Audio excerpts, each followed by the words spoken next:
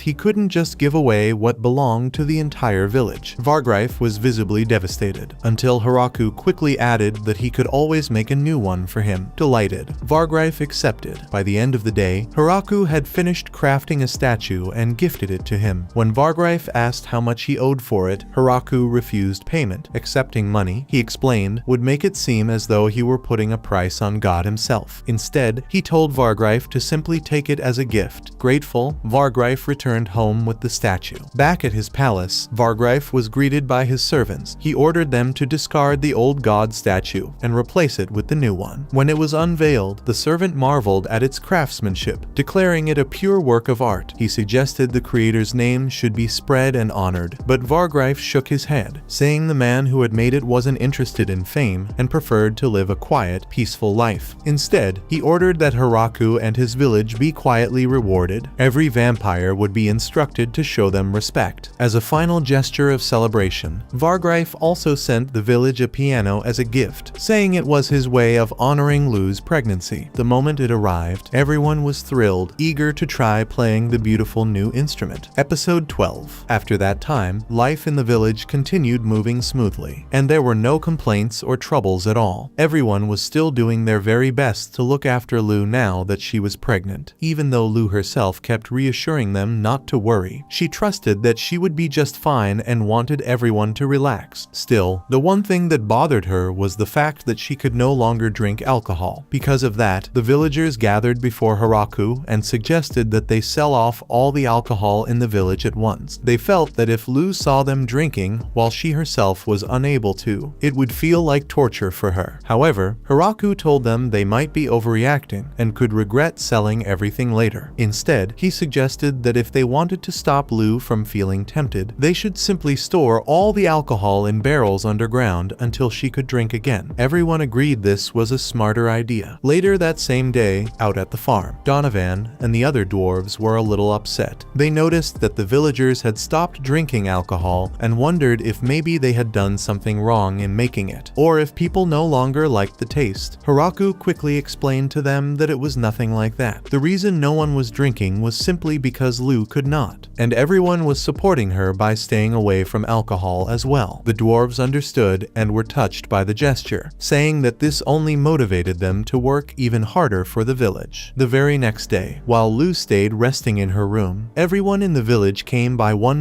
to give her gifts. They brought everything from food to baby clothes that could be used after the child was born. By the end of the day, Lu was lying in bed, but she began to feel a little uncomfortable. That was when she suddenly realized her water had broken. As soon as they heard this, everyone in the house rushed around preparing hot water and towels so the delivery process could begin. Hiraku, however, could not bear to watch, so he left and spent the entire night sleeping outside in the tree hole he had first made when he originally came to this world. The next morning, when Hiraku went back into the house, he saw Lu holding their newborn son. Filled with emotion, he walked over and held the baby himself for the first time. Later, the two decided to name him Alfred, with the choice of name being entirely Lu's idea. A week passed after Alfred's birth, and Hiraku found himself reflecting on how far the village had come. When he had first arrived in this world, he had been lonely and uncertain, but now he had friends, family, and an entire community around him. The village had only continued to grow, and he felt deeply grateful to the gods for everything that had happened. Realizing this, Hiraku decided he needed to do something to thank everyone for their hard work. So the next day, he called a village meeting and announced that he had created a new system. He pulled out a small silver coin and explained that this would now be the official currency of their village, used for trading goods and other needs. Hiraku had even taken the time to make each coin by hand so that counterfeits could not exist. Everyone found this to be an exciting idea and quickly got used to it. Some people began trading coins for things like furniture, clothing, and weapons, while others decided to save theirs instead. Before long, the villagers were comfortable using the coins. However, Hiraku soon realized that it was still difficult to decide exactly how much a coin should be worth. At one point, one of the little beast girls came to him asking if she could buy a baby in exchange for a coin. Seeing this, Hiraku realized that he would have to set some clear rules about what could and could not be purchased with money. But instead of turning her away, he simply made the beast girl the mayor for a day in exchange for her coin, much to everyone's amusement. Not long after that, the village held a great feast to celebrate the birth of Alfred. Everyone gathered together to eat, drink, and celebrate joyfully. As Hiraku looked at the giant barrel of wine that had been brought out, he laughed and said he could not wait for the day when he would be able to drink wine together with his son. Lu, however, teased him by saying that the day he was waiting for might come a lot sooner than he thought. Meanwhile, news of Alfred's birth reached the Demon Kingdom. The four generals there had already realized that it was impossible for them to challenge the strength of the Great Tree Village. Because of that, they began to think the only way to maintain a steady relationship with them would be to marry off someone from the Demon Kingdom into the village. The Demon King himself, however, immediately saw where this discussion was heading, and he shouted in outrage that there was no way he was going to let Yuri be married off into that village. The next day, Hiraku woke up feeling slightly hungover. That was when the village girls came to him and said they had something very important to tell him. When they went inside to talk, they explained that a group of people living in the nearby forest had come forward, saying they wanted to move into the village. These people had been driven out of their own homes because of war, and their numbers were around 100. Hearing this, Hiraku realized that if they were really going to accept that many people, they would need to build an entirely new village. Lu then suggested that the new place could be called Great Tree Village too. Hiraku thought this would be a huge amount of work, but the others did not mind at all. They answered with enthusiasm, saying that they were willing to try their very best. And so, everyone began making plans on how the new village would be built. This was the end. Subscribe to not miss more recaps and watch the next video on screen.